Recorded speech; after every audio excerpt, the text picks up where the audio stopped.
Hey, Mike, how's it going today? Good, Frank. Good to see you. Same here. Same here. Another week in the books. That's it. Another week, another transmission of perspective shift.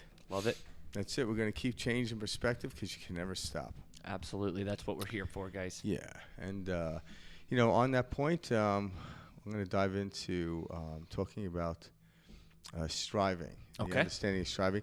And again, this is my perspective onto it. Mike has his own, pretty similar in our perspectives and how we shift them. But nonetheless, this is how we add to different ways of looking at life because it's really what we're here to do. So what is striving? The way I'm going to define it is trying to move towards something in the physical matter in which you think you know how to do in order to get something or an experience. And I want to take striving in that perspective, and how you look at it is more, it's like getting in your way. It's almost like I was telling Mike, it'd be like if I was on the fourth floor of a building and I had a rock in my hand, a good sized boulder, and I wanted to make it to the ground below, I wouldn't need to create a propulsion system on it. I would just simply let go, and the gravity would do the work. So I don't need to put effective on it. So whatever we want to experience in this world, or achieve, or whatever it is how you want to look at it, you don't really need to strive at it in the way we look at striving. Striving is literally like going in and creating a propulsion system to put on this rock. It's like it's not necessary. In But fact, it overcomplicates it. It overcomplicates it. You literally just let go. And what I mean is you set an intention of what you want to do. And I know a lot of people have heard this before, but me and Mike are going to dive into this deep and come out into the shallow waters with it to fully understand it. Not just for you guys listening, but for us as well, because that's where we do this.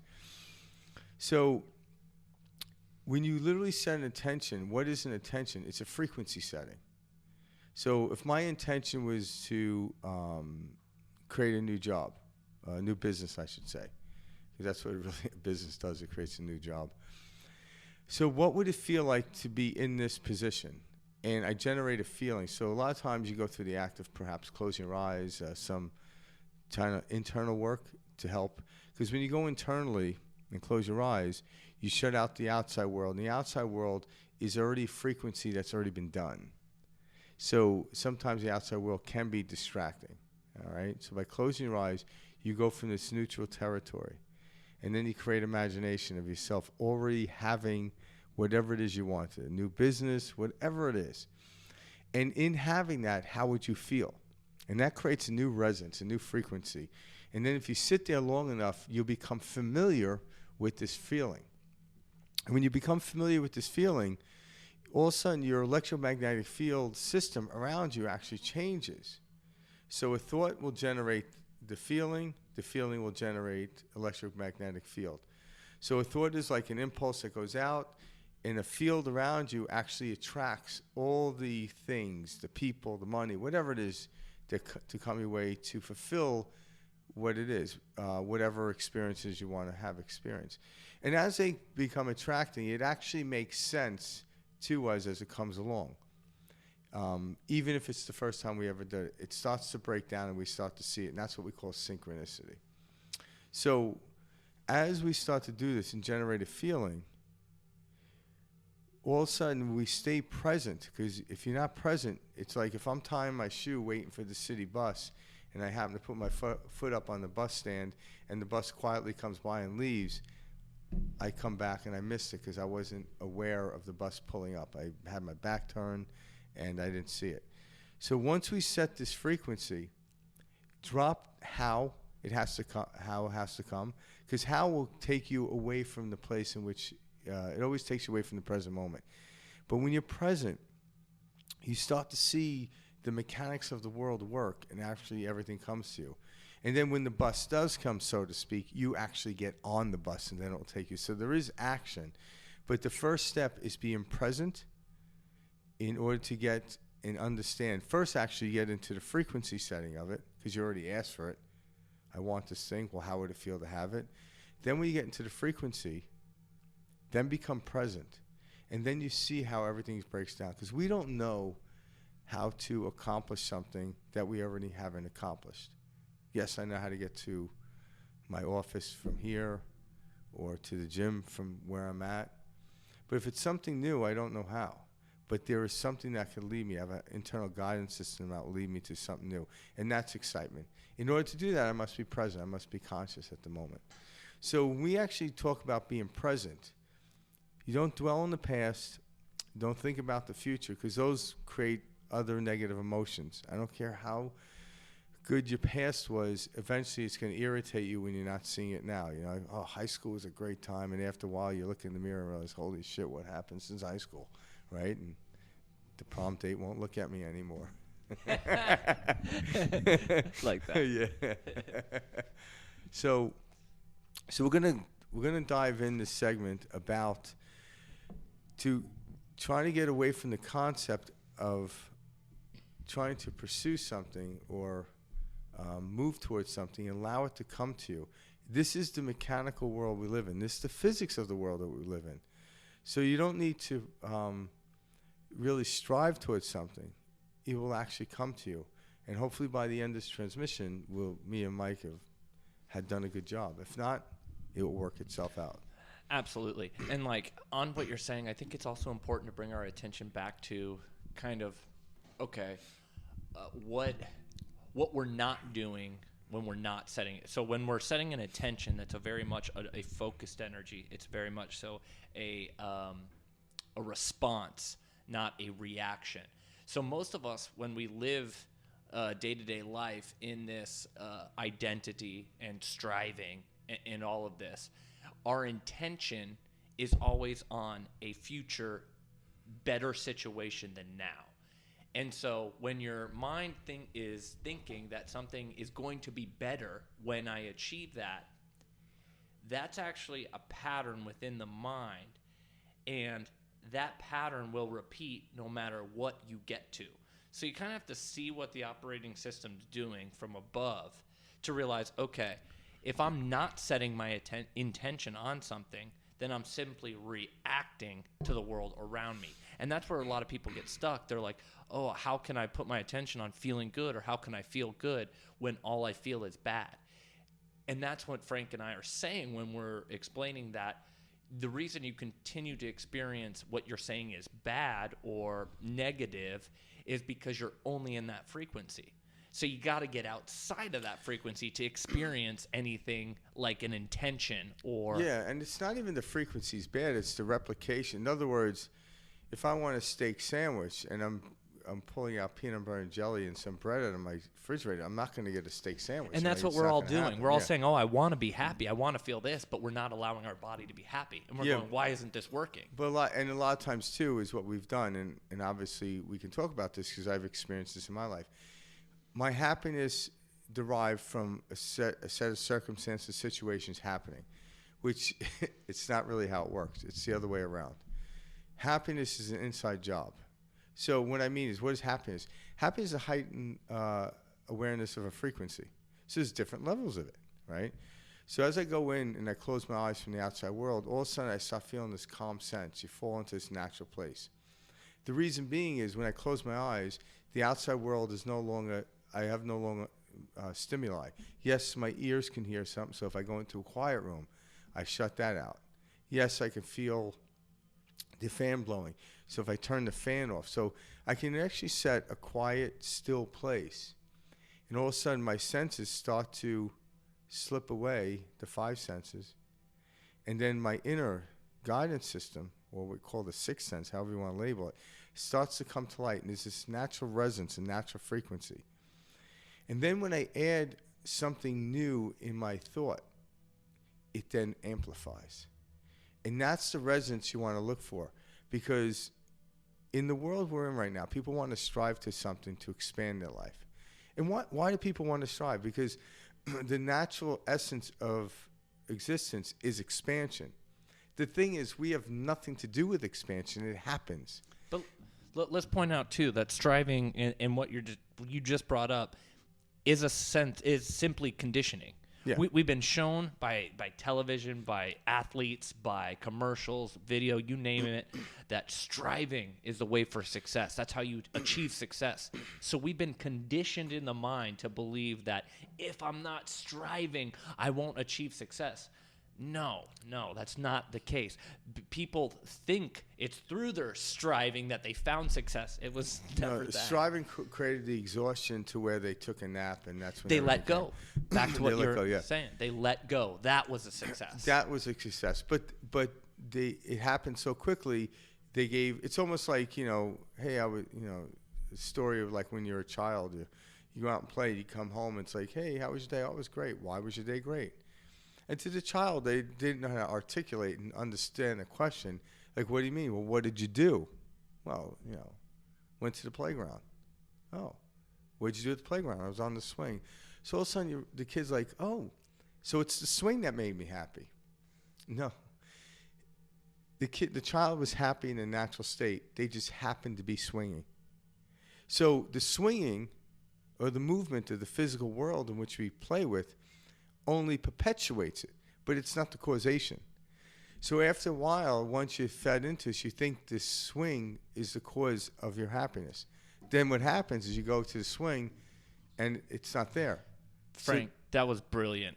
I love it. That right That was there. brilliant. But no, truly. I've never been called that before. But that's what this conditioning is. Yeah. Yes, since we're kids, we're taught that our minds must connect these dots Yeah. and assign meaning. No. The reason I was happy is because I did A, B, and C. No. Yeah. This is such a conditioning from an early age that's why it's hard to find this space. Yeah. And disconnect from it Yeah. is because that was such a great example. Like, we're taught to connect these dots and assign a reason of happiness. So the brain takes in information and processes it two ways. You have it's the law of association, so we associate, and then it's the law of repetition. We repeat it. Yeah. And so from a very early age, we're taught to associate. Our mind is assigning meaning to everything we're experiencing, and then we repeat that day in, day out. For 10 years, 20 years, 30 years, 40 years. And this is where it comes to break down, is because it's the replication of it that creates what we eventually will call the negative aspect. You can have the greatest piece of music ever written or ever played, but if you're and they use this as torture devices in certain places, they'll continuously play it. Like Stairway to Heaven, one of my favorite songs, and I'm sure not the only one that stands there. But if I had to listen to that for 60 days continuously, I would go mad. It's the replication, the repetition of the same thing over and over. Now, if I was a completely conscious being, I can go 60 days listen to it. But what I do is every time I hear the song, I have a completely different perspective of it. So I won't go mad. So it doesn't mean you get caught in that. But we're talking from pragmatic understandings to where we are as humans. So when we continuously try to harness something that's already been done, you must let it go, because we always want to expand. If we hold on to it, that's the thing that beats us. It's like going down a river, and as the rapids are going, but it's like, oh my God, this feels great. And someone says, well, let's harness this. Well, how would you harness it? You would simply grab a branch in the area in which you're in. As the water's still moving, you actually stop the raft in which you're on from moving. But what's going to happen? Your arm's going to give out, because now you're really feeling the flow of that river. But it wasn't that particular place in the river. It was where you were present. Whether the rapids are moving at a 4 or a 5 or a stagnation of just barely 1, it's the presence that experiences it. That's the joy. It doesn't matter how fast or how slow it's going. It's being present that made the ride amazing. And as we start to understand that, become present, there is no future, there is no past, there's only now. And people think that people that stay present and don't strive won't get anywhere. Actually, the people that stay present the most, when you look at their life, have the most accolades, but they weren't striving for the accolade. The accolade just happened upon them. The richest people in the world weren't trying to be the richest people in the world. The greatest athlete wasn't trying to be the greatest athlete. But when you're trying to be the greatest singer ever lived, you're going to sound horrible. Because it's not something you should strive for. And guess what? That's a perception, a perspective. You know? Letting go, and it just Yeah, let it's it go the and just let it float. And as we do that, life becomes easier. But then when life becomes easier, our energy field grows. So in a state of striving, that's a state of survival. When we're in the state of survival, you're literally sucking up energy from your field. So picture like a field of energy coming out, like a circle, coming in, splitting out here and coming in. It's an electromagnetic field. And just picture it going out for 7 feet away from me, right? And say that's a heightened sense of frequency, all right? Now, if I'm in this creative state, I'm actually adding to that frequency. I'm not detracting from it. But when I'm in survival, I'm sucking that energy in. So it's like this. Now, yeah, everyone falls into survival. If my energy field's out here, and by the end of the day it's here, no big deal. When I go to sleep, it will do this. But what's happened to a lot of humans is they're here, and they suck it in. Boom. They get some sleep. It goes here. Ooh, not a good night's sleep. Then they wake up and do the same thing. It's like zoom. Then they get even less sleep. It comes out here. It's almost like trying to operate your phone by only plugging it in once a week. But if you can constantly have this thing on charge, you'll never run out, and you'll be adding to somebody else's charge. So the more I stay in creative, not only am I not drawing from my energy field, I'm actually expanding it. And when I expand my energy field, anyone that comes into the circumference of it is energized. It's like those, I haven't used one yet, but how those pads you put your phone on it. And yeah. So it's kind of like that. I actually you don't got have one of those for Yeah, you don't have to Christmas. plug it, but so someone else put the phone on there, it would charge as well. They're pretty cool. So as we get into creative mode, we actually have this endless supply of energy that we're not detracting from, we're actually adding to. We actually can also help other people. And that's the goal. Yeah. Cup of overflowing. Yeah. So if you fall into survival mode a couple of moments throughout the day, so what? Who cares? It doesn't matter. It will, but if In you fact, stay it makes there, you conscious. if you stay, yes, it can pull you into it. But if you stay there all day and you're wondering why you're tired, it's because you only plugged your phone in 3 days ago and you're still running on empty. You have to, you have to reproduce that energy field. That's the state the majority of the world lives in, Yeah. the majority of human beings. And that's why we feel so mentally And exhausted. know this, the energy didn't run out. You just never plugged your phone in. Exactly. So the outlet didn't turn off. And how do you plug it in? You get outside of survival mode whenever you can. Close your eyes. Get into a situation where it's joyous. Actually, get into a state of joyous, and every situation will be joyous. So I don't want to give the situations. Then the situation, circumstance, all they do is perpetuate it. They're not the causation of it. Well, that's the thing. Everything we're experiencing is a perpetuation of our emotion. That's it. And then how many times do I have to look in the mirror to know my hair's good so I can leave the house and go to the party? Right. A couple times. The mirror perpetuates it. But then at some point, I have to let go of the mirror. If I don't, I'm never going to leave the house. And now I can look at my hair long enough to where I hate it. And you'll never get to the party. No. And that's just it. So utilize the outside world as a representation of what you created. Oh, good. I like that. Mm-hmm. I'm going to expand it in this direction. Oh, I like that. Because, we all heard this statement. Everything that is was once imagined. So this candle didn't exist and someone imagined it and brought it into fruition. However operational modality they did, they got it from the field. Now, yes, there was physical work done, but in order to create it,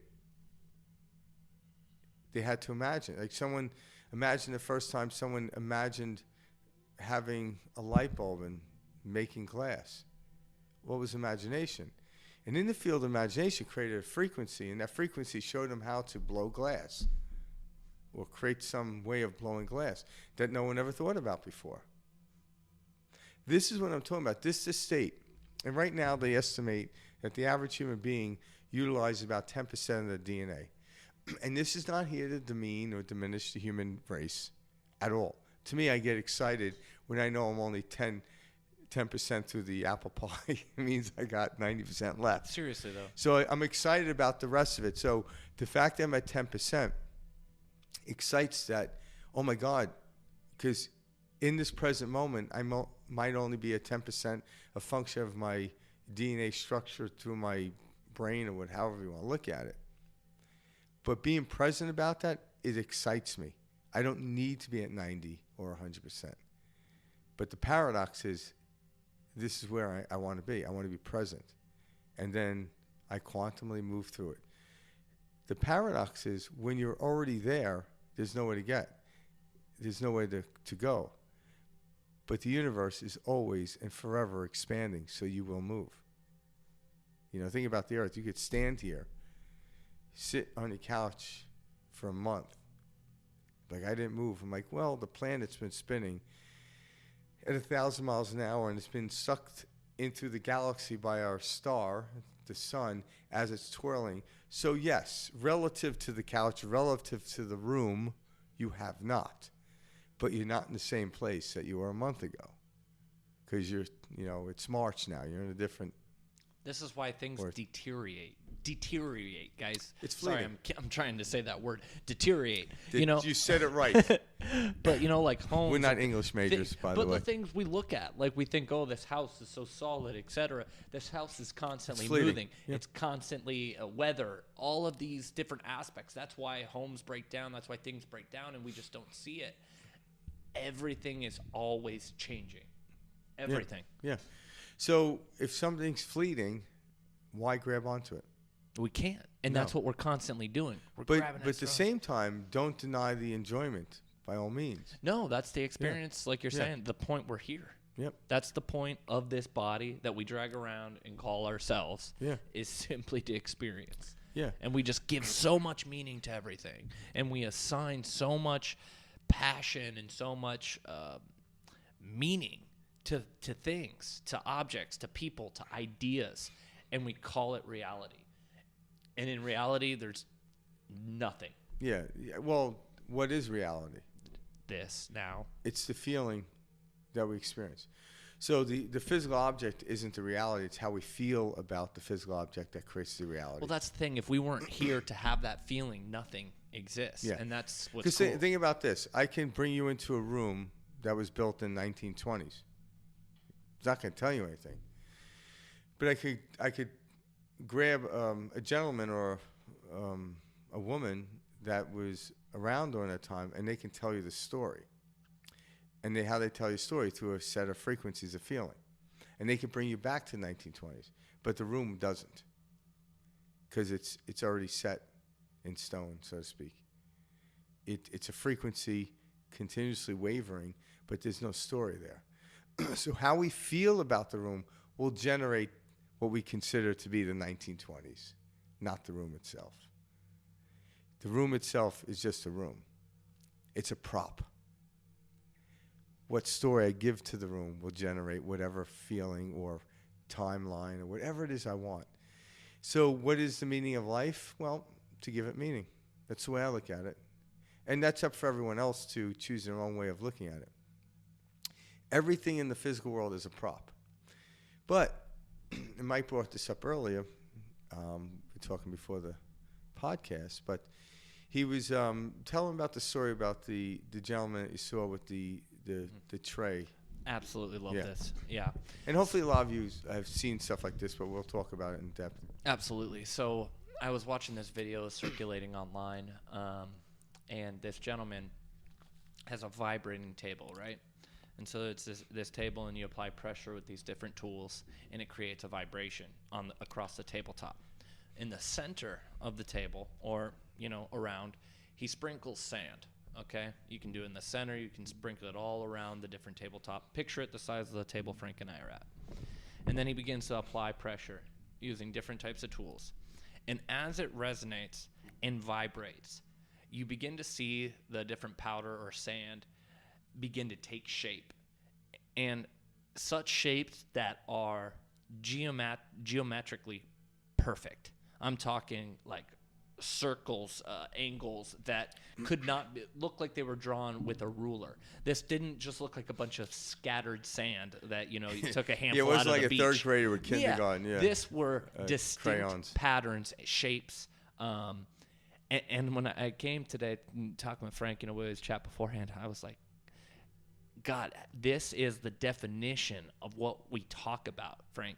This is watching the sand, the material, the matter, the thoughts, everything come together based on our vibration that we let out into the world. And this is watching it appear, on a table into these different shapes and patterns. And Frank was, jumping in saying this is also done with water.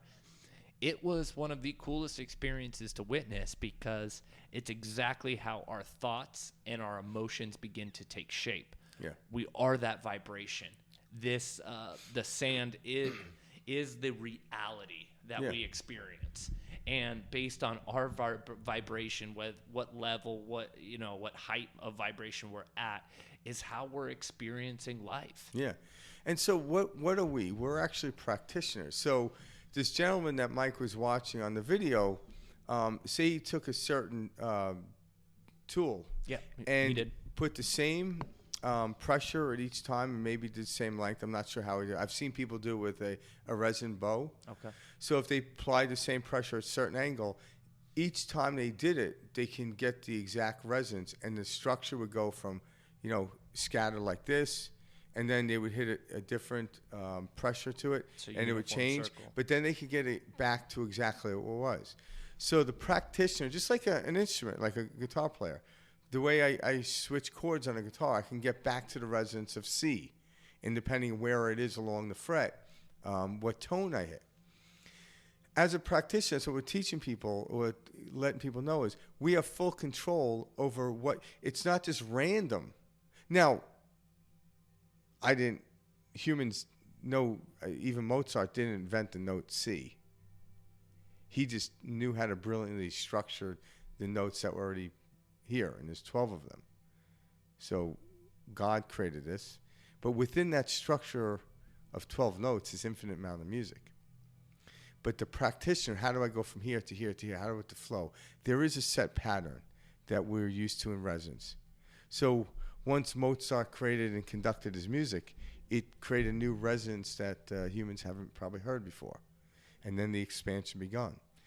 But as practitioners, as we get to know that, we set forth the resonance. And how do we do that? By shifting our perspective on the sand and how it structures, or on the guitar and how it plays, or on the piano. Unconscious or conscious of what you're doing, You're you're setting creating resonance, it. yeah. You're creating every experience you're having. And if you're not conscious about it, you're like, woe You think me. the world's happening to me? I'm a victim. Yeah, and sometimes you're lucky. Oh, man. Can you believe these people did this to me? Can you God. believe they treat me like this? Yeah. And the ego just keeps going and going, and it's like, lose the story. These guys, detach from the that's what's creating noise. Yeah. That is, anytime you hear that head chatter, that's simply the conditioned mind. Well, it's the attachment to it, because if someone gave you the finger, and to say you're from a different part of the world where the middle finger didn't mean go F yourself. You wave back. Yeah, you wave back. You wouldn't, or you would just, or you wouldn't understand what it was, so you wouldn't have any response to it necessarily.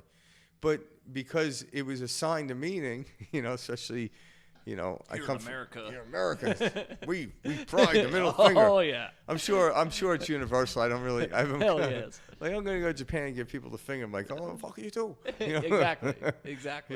But definitely universal. yeah, but it's a assigned meaning. So when someone gives it, you could get upset. But why would you get upset? Well, because they gave me the finger. But why does them giving you a finger get you upset? Now you realize, you break it down, just ask a question. You're choosing to be upset because that's what's expected of you. And why is it expected of me? Well, why should you let anyone get away with that? And I'm like, no. I'm like, the person that's trying to get after the person not getting away with it is actually doubling down on their hurt. We honestly think very, very immaturely when you break it down, guys. Yeah. Like, we're taught to be such adults, and we grow up, and that's why things don't seem legit. It's a real ignorance. And when I say ignorance, we all have ignorance. Ignorance is just unfamiliar with something. But the ignorance that we're talking about that's childish is knowing better. Like when you do something, you should know, we know better, but there's ignorance out there that, well, Now I know. Well, I know. think one of the biggest crimes against humanity, or something that we need to focus on for like adults and people just growing up, It was is the Twinkie. you're That damn Twinkie. you and solely you alone are responsible for your feelings. You and solely you alone are responsible for your feelings. Yeah. And it's so important that we, for some weird reason, we kind of skip over this as adults and we treat it like they can't do that to me. And again, says who? And honestly, we witness adults and people in position be like, well, the reason I did this is because of it. We listen to justifications. We're like, oh, that's a great justification. I would have felt the same way. And Yeah. that does not make it okay. The same thing with the way. Well, and why does it happen? So think about this. So But this is why we get lost in these crazy rhythms in our head. Yeah, but that's what it is. It's a set frequency. So let's deal with like the understanding of the chakras of the body. So the lower three are what we call the survival chakras. So if there's a tiger, it's Run. run or go hide or Yep. do something to get away. So it sends forth a signal of energy to protect the whole organism. All right. So when you go to run and you're outside of the field of the tiger, you're no longer excreting those hormones. So all of a sudden they're put away and the body dissolves them and gets rid of them. All right. But if you're in that state all day long, it's a frequency. So it's like locking yourself in a lion's cage or a tiger's cage. So when you're in that state, people are like, yeah, well, yeah, because in the lower three levels of that building, so to speak, this is what happens. But when you go to the fourth floor, the fifth floor, the sixth floor, seventh floor, and then even higher, those things don't happen. So it's about raising your frequency so where you don't have to deal with that. But how do you raise your frequency? You have to recognize you're in the lower three floors, and there's nothing wrong with that. Once you recognize, oh, I'm on the third floor, but I want a fourth floor experience, you must leave the residence of the third floor. How do you do that? Recognize you're on the third floor and be okay with it. Accept it. And once you accept it, it's really like letting go. And then all of a sudden you see the elevator or the stairway, whatever form of modality is, and you see how to get to that fourth floor. On the note of accepting, and this is kind of a perfect thing for us to talk about in this situation. So with the mind creating these stories and these ideas, when Frank and I say the way accept it, like accept everything as if you have chosen it, when we talk about concepts like that, we are not saying accept the idea, or excuse me, accept the story you have created, or the in your understanding head. of putting up with it. Yeah, because like people are like, okay, so then if I feel bad about myself, then I just need to feel bad about. No. We're not saying accept the story in your head. It's not that. Realize that's a story and accept the level or the stage at which you're in. It's more of it's an isness. It's like, okay, I understand this is what it is. You don't assign a meaning to it. So we're not saying. Well, it's not like it's. But you not, know what I mean? Yeah, it's not putting up with. In other words, people are like, okay, so if I feel this pain, then, and it's like, no, you're more assigning a story, and we're not telling you to accept your story. We're saying realize it's a story and accept that. Or even if you do accept the story that you created the story, so it's like me accepting the fact that I'm only using 10% of my DNA. In that moment, I elevated up to 11% naturally. I just never want people to think we're saying accept the story you've got running in your head. No, because we want you to see that everything you got running is. The paradox is once you accept where you are, you're no longer there. Yeah. Because to isolate yourself in that story is you're holding on to something. But once you accept it, acceptance is simply letting go of it. And when you let go of it, you're no longer there. You're always moving upward or expanding outward, however you want to look at it. So when you look at something, expansion is like this. It's always happening in this place.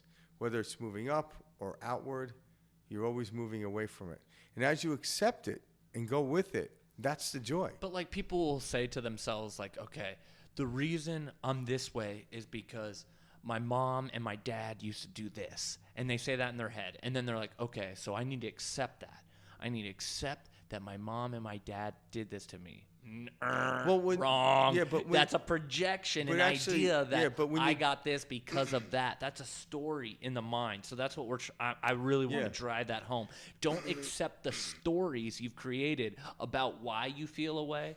It's recognizing that it's all a story. It's all a meaning that we've assigned, and that's what we accept. But when you even do accept the story, you actually step out of the story.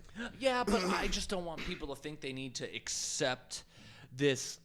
I want them to see that that's a story. Well, that's what I mean. And it's not real. That's why I want to. It's acceptance and putting up with it, two different things. Okay, I see what you mean. I'm not putting up with it. I see what you mean. I'm just accepting this is where I am in my storytelling. No, I get you. So when I accept I'm on chapter 3, naturally chapter 4 comes. It is. But if I don't accept it, if I don't accept it, I'm not moving on to chapter 4. Yeah. And I'm not condoning it. Actually, by not accepting it, you actually condone it. Yeah. Acceptance is the key. Allowing. It's not a negative. It's not a weakness. It's a strength. I think that's also too like.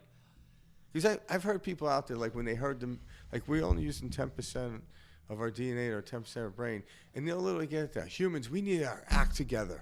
We should be further along. I'm like, says who? Right? And like that's just now I'm weird. going to be upset that I'm not further along. Yeah, like it's nutty because they won't accept the fact that we're only at 10%. It's conditioned. And then I use the word, I got to watch my language, only. We're at 10%. It's not only. It's deficient. No. You know, we're exactly where we're supposed to be. Thank you. At all times. Yeah, and exactly. And then it moves up to the left. At all times. At all times. Yeah. And when you accept that, nothing remains the same. Let's also touch on this. Let's touch on forgiveness because this kind of goes with the acceptance factor.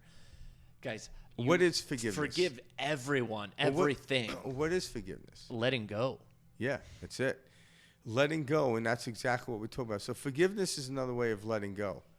And forgive thyself and forgive others simultaneously. So when I see somebody doing something, I'm like, oh, I got to forgive them. I'm like, well, first I got to forgive myself for placing the concept that I something needs to be forgiven. Yeah, it's true. It's kind of this weird paradox going on. But once I forgive myself, forgiving everything else. So again, when I forgive myself, I simultaneously forgive others. When I take care of myself, I simultaneously take care of others. It's a selfish and selfless thing at the same time. It's this and that. People try to look at life as this or that. Life isn't this or that. It's this and that. I am unified with the one, and I'm having an individual unified experience at the same time. Just like I've used this analogy before. You can have 50 musicians on stage playing all different instruments. One song. 50 ways to express that song. But it literally is one song. That's life. That's life.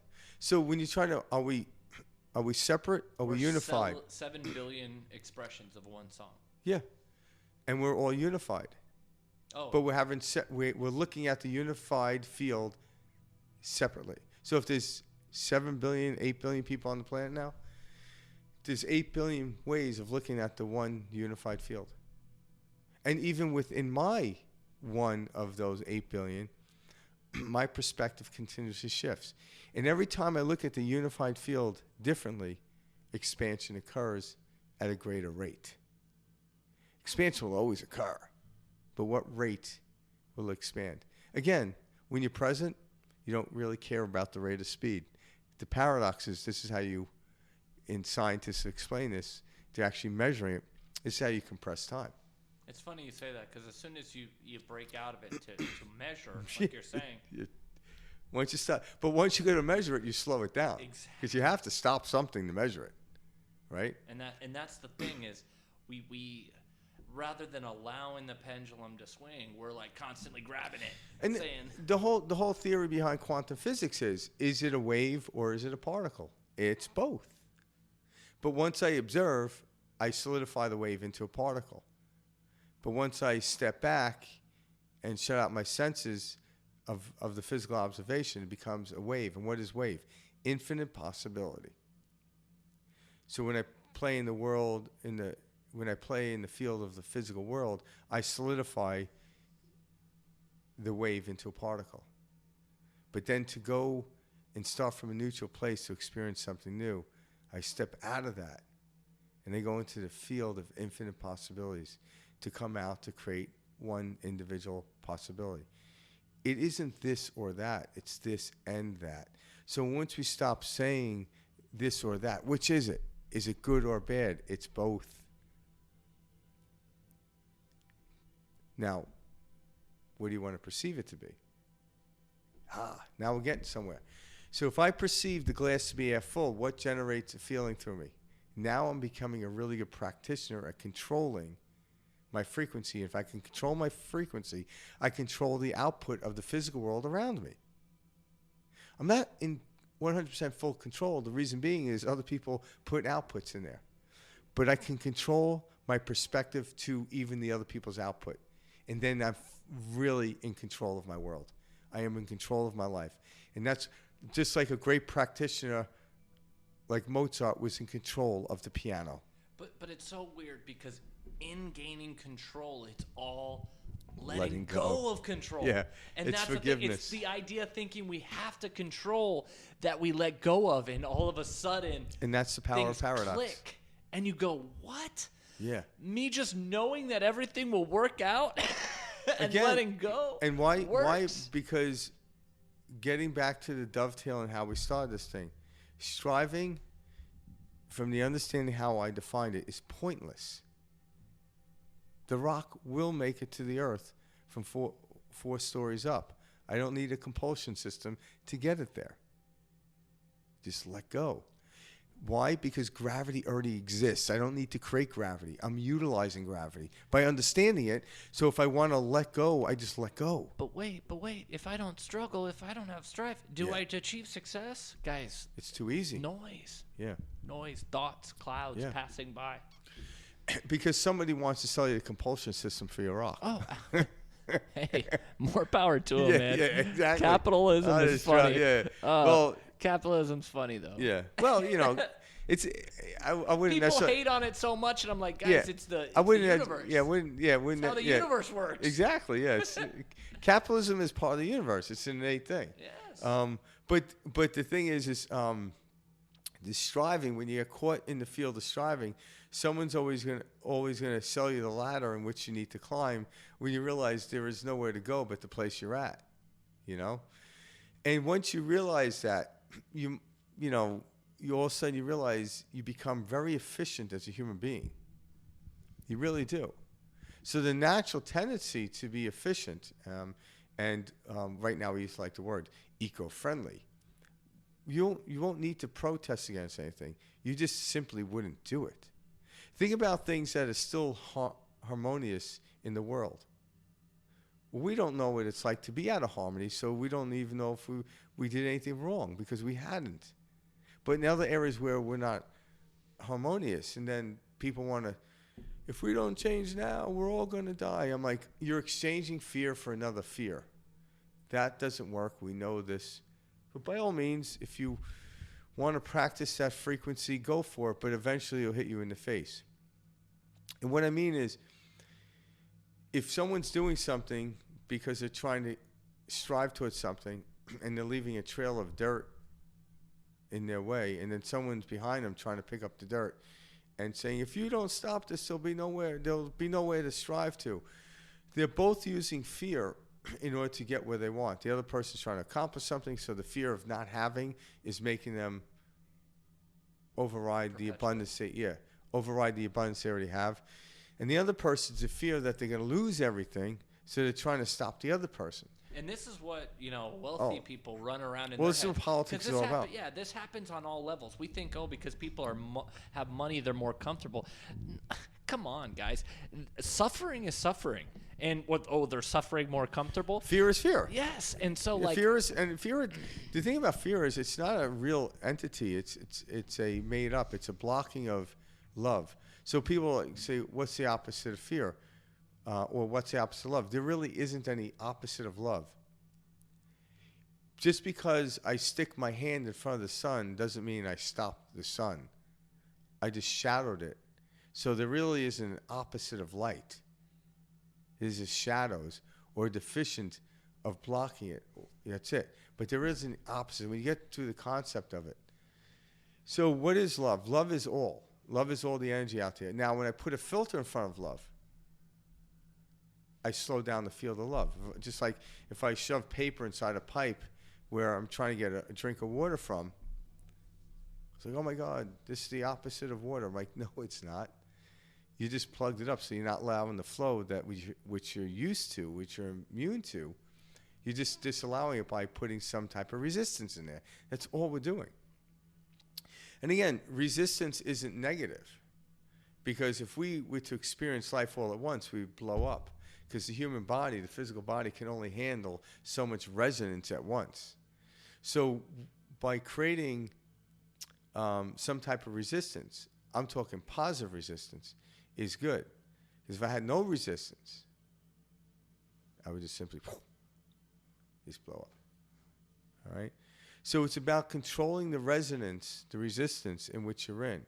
But too much resistance, it's like trying to be in a drag car while it's anchored to the floor.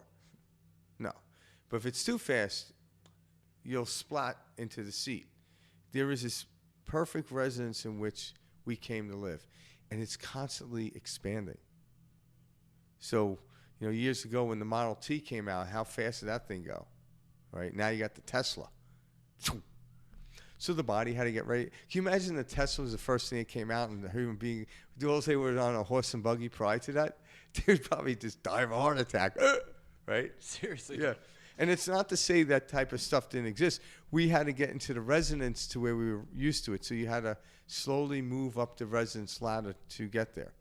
The strongest man in the world did not lift the heaviest weight the first time out.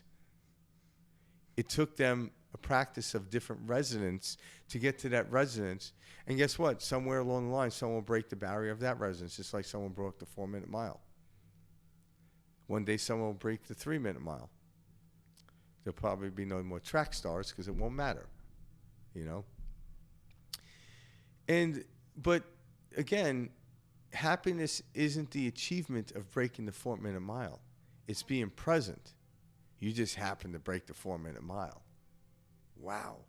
That's what we're talking about. So the achievement is the expression that this is working. I'm heading in the right direction. But you don't stop. Did it. I'm done. The person who broke the 4-minute mile never, like, I'm done running, And that's That's the it. thing. When we start to experience that uncomfortable feeling as we're going through new unknown experiences, we put our guard up. Oh, I feel out of order. I haven't felt this before. So we're pumping the brakes on something that's constantly moving, and we can't pump the brakes on. And you got to learn to let go. To let go and get used to that frequency, that feeling, that Well, the it flow. feels so freaking good when you let go. It does. Oh. But sometimes it's if you want a roller coaster, the first time, oh my God. Now say you did that 10 times, same exact roller coaster 10 times consecutively. By the 10th time, you're probably like, smoking a cigarette. And that's what these big business owners are doing. They're on their 15th business that they've got. These things that we think are so difficult, and all these little details. No, it's not that. We're thinking too small and too detailed. It's moving it up. It's in resonance, a natural, but we have nothing to feeling. Yeah, we don't actually do the moving up. The expansion is a natural form. You allow it to unfold. Yes, by letting go of the old frequency. Yeah. But not demean it. Like, I let go of the tricycle to get onto the bicycle. No, because that's us directing it. Yeah, well, that because we think attention. we know better. Right. But I would never demean the tricycle when I'm sitting on the bicycle. If you do from an ignorant standpoint, but you realize I was done with the tricycle, and now I'm on the bicycle. But the tricycle served its purpose.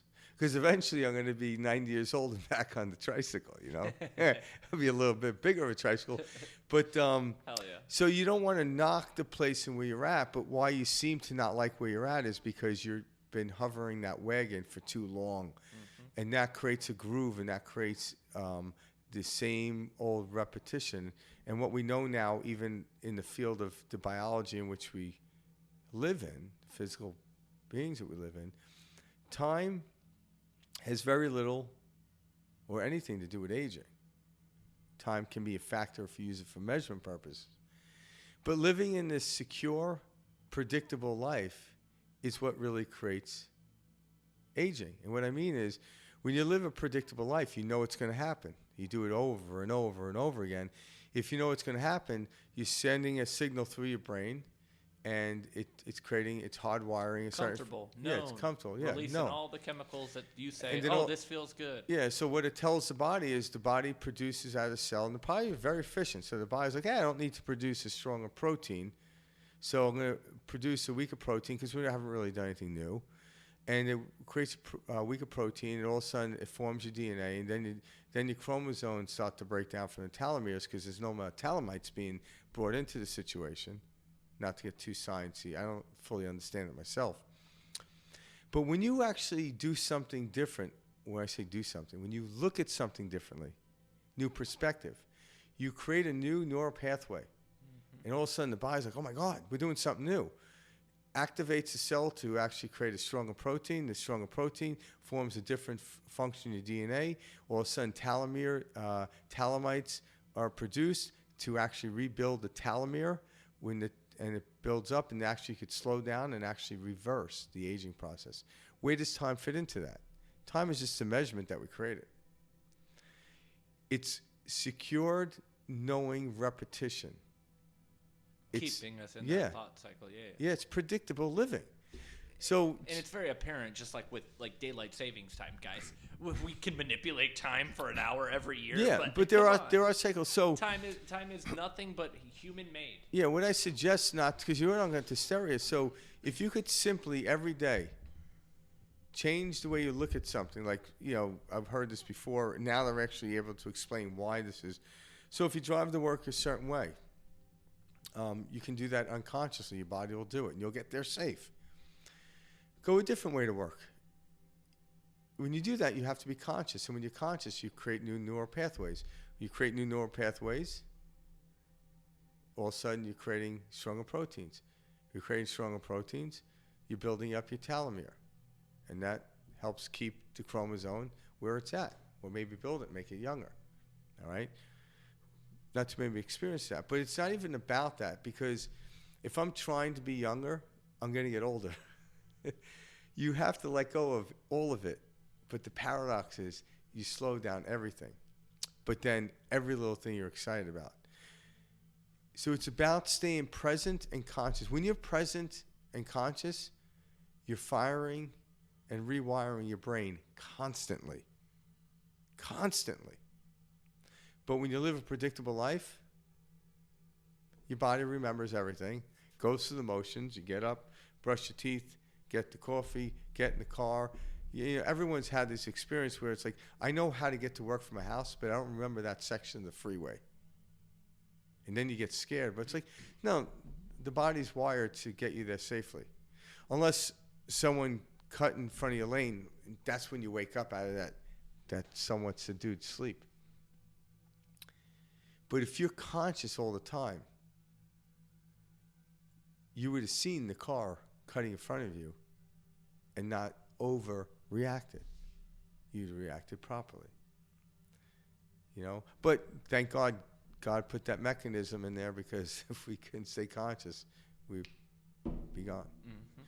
So, and what does that? It's programming. So I believe where we are right now, how me and Mike look at perspective shift, whether programming is good or bad, we're coming to the end of it. And what I mean is, when we stay present and conscious in the present moment, you don't need a program. Programs are from the past. People are waking up. Yeah. So like when you They're- know, I they're remember getting like I remember hearing this on news. I laughed They're my seeing it in school, you Yeah. know, and things like that. but I laughed my ass off when I heard this. So I remember watching the inauguration when Biden got inaugurated.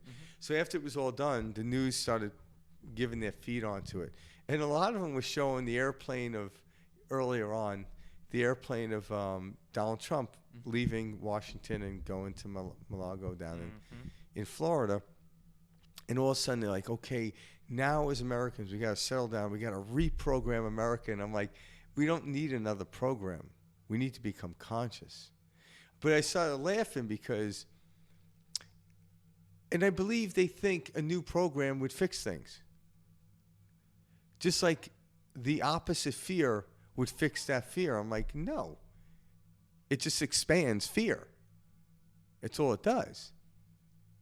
Well, even the business, even these institutions that we've built know it's a program. Yeah, They, that's it. You know? And they program it. And but even for the institution that's trying to get somewhere through expansion, they realize at some point they have to let go of the program in order to expand even beyond their own wildest dreams. Even Because think about this: what program did the CEO follow to become the CEO of the company? Well, the program wasn't created until the CEO was at that point where he deemed it to be created. Like, you know, someone's like, the 8 steps to success. I'm like, did you read that book? Oh, you wrote the book. And you wrote the book on experience. But all of a sudden, all you did was reverse engineer, predictability. But that's not how you really got there. Because that book wasn't written. So someone that will sell me a book on how they got somewhere, I'm like, what book did you read? Or you might have read it from another book that got them somewhere else. I'm not saying don't read the books. The books are great. What the book tells me, what history tells me, we've been there, we've gone through it, we're still here. If they can do it, I can do it. If I can do it, anyone can do it. But that book isn't going to show me how I'm going to do it. I don't even know how I'm going to do it.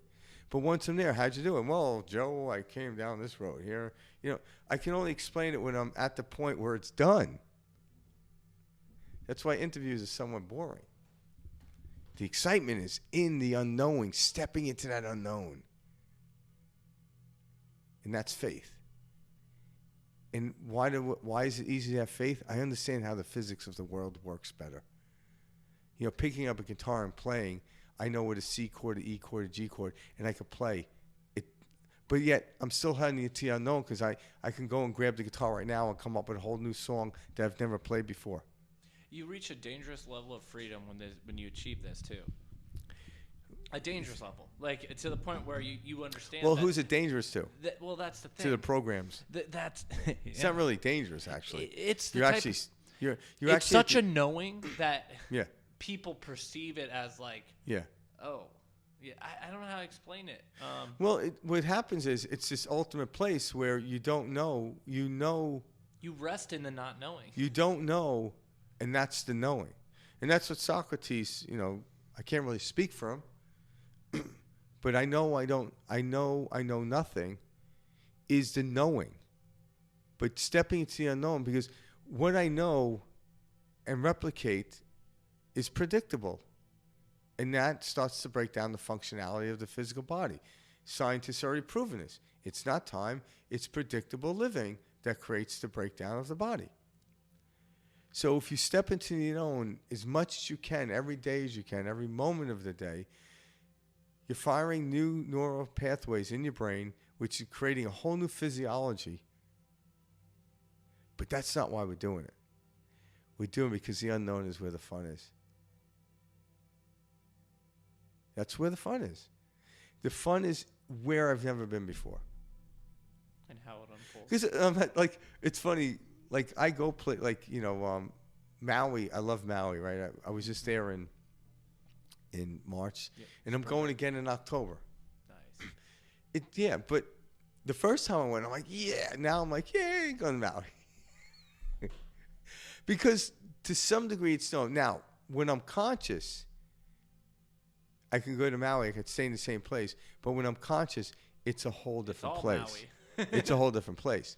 So it's only my lack of intellect that says I'm going to Maui again. I'm kind of getting rather bored with it. It's my lack of insight.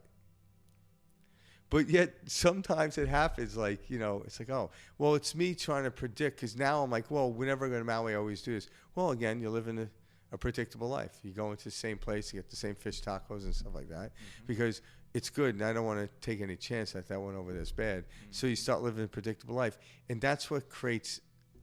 That's why you no longer want to go to Maui anymore, and that's absurd. It's because I'm predicting what's going to happen by never stepping into the unknown. The unknown is really all there is, and that excites me. It gets my blood pumping. But I know it's going to be okay. So fear is eliminated. So the blood pumping is from my fourth chakra up. It has nothing to do with my lower three. Survival is gone. It's eliminated in that moment. And this exhilaration. It's like a kid doesn't go to, like, the only fear a kid will have at Disneyland is they'll be in line for too long. Mm-hmm. But they're like, oh my God, I'm going to meet Mickey for the first time. They're not like, is Mickey going to club me over side the head with those big ears and that? Like, this is not a thought that goes through a kid's head unless they watch the news. I'm like, we better not go to Disneyland because Mickey's a violent person. He's a mouse child. It's crazy what we do, man. It is. It's just conditioning. But we just don't even recognize it. But the reason a lot of happiness, I don't care where you grew up, even, kids that grew up and later on find out it was a lot worse off than some other people. Early on, why life was exciting is because there was a lot of unknown. But as we got older, it's like, I know I'm going to get a bill on the 15th. I know I'm going to get a bill on the 22nd. The time you got out of grade school, you built a wall. Then junior high school, you built another wall. High school, you built another wall. By college, you had a freaking room. And then as life goes on, you build a roof. And then all of a sudden, when life gets really miserable, you start digging a cellar. You start digging the grave. You literally locked yourself in this place. Yeah, like, I'm going into the cellar. And all of a sudden, you just created this house, and now you got to build a basement in order to go anywhere. That's funny. Right? But I'm saying, no, create a rooftop setting to where there's nothing. And we're the ones who create that, but yet as children, it was the unknown. And when you're in the unknown, you don't build a wall because you want the unknown to come.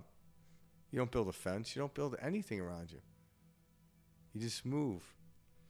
So it's about letting go of programming, being present. The power of now, as Eckhart Tolle would say. When you become present, you'll know what to do. Because in the frequency is a complete kit. Your internal guidance system has connection from this greater source. It will let you know where to go, what to do. If you just sit and listen, you'll know what to do. People that are present, when looked upon, are the people, the most effective people on this planet. People that aren't are just doing a lot of things. It's like, look at this person. You sit there eating an apple. Like, this guy's been running back and forth all day. What is he doing? I'm like, God, if I know. He hasn't gone anywhere. He's running a mile this way, running a mile that way. But yet, the person that's just present is just simply strolling. And all of a sudden, all these new experiences come out. Why? Because when you're present, it's unknown. The past is known. And then trying to take the past into the future is what creates anxiety. So you got all these, but the present, none of that exists.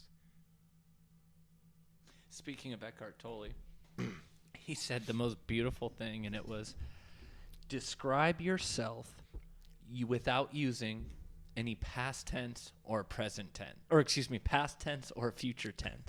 That's brilliant. Describe yourself without using any past tense or present tense. Yeah. And that right there is the meaning. Is it? It really is. Because you can't. You can't, guys. And everything else is simply a story. And if you can't, it means you're not supposed to. Yeah. He also said, too, the first sign of identification, and I'm paraphrasing this, identification is the first sign of violence. So once you identify with something, you then you typically become the protector of it, and typically to become a protector of whether it's your persona or somebody else, you identifying with the clan, your family, your country, all this stuff. You actually eventually come to a field of violence because fear comes in. Now I have to protect that. But when you're present, there is no attachment. There's nothing to And there's no identification. And if there's no identification, there's no violence. It doesn't exist. It only exists in the field of identification. And that's why people are trying to take the opposite identification of what was once called the bully of the regime. They then become the bully and the regime, the new bully. Right? The old boss is the same as the new boss. And that's what we see with this. Or the new boss is the same as the old boss. With people saying, "Oh, all this cancel culture, all this," and it's like, guys, Yeah, watch. We push each way. What it is comes that the other. story is done. It's just so funny Yeah, because it's like the more exactly. we push, the more we see it. And Well, the more it expands. Physics shows us that. Yeah. Whatever we give attention to grows. Mhm. So your fear onto something expands your fear. That's all it does. How do you step out of it? Accept that you're fearful. Once you accept that you're fearful, okay. Once you admit you're something, all of a sudden there's this natural tendency, like, once you sit in a booth and tell your friend or a priest, like, I did this thing, all of a sudden you let go of it. All of a sudden, you might not feel like $1 million, but something released. It's because you accepted it. And when you accept something, it brings you closer to the neutral state. And then you let go more, let go more, let go more, and like, wow, why did I hold on to that thing? What thing? I forgot what thing it was. Now you're present. History doesn't need to be even studied. Who cares? Einstein always said, if you can look it up, there's no need to memorize it. We've got everything we could ever imagine in our pockets. Yep, and why are we memorizing it? Exactly. We're running around saying, I need to know this, I need to know that. I Learn can't your I can't history. do this business because I don't know how to do this. I can't start a business. I don't know how to do A, B, and C. You don't People need think to. by knowing history, they'll actually deflect from history. I'm like, knowing history amplifies bringing it into the future. I know nothing, and Yeah. I'm so proud That's of that. it. If you want to take anything from history, we're still here. Yeah, and we're always going to be. Yep. In In some one way form or or another, another. yeah. That's it. So that's our perspective shift. Thanks for joining us tonight, guys. That's right. We'll see you next week. You got it.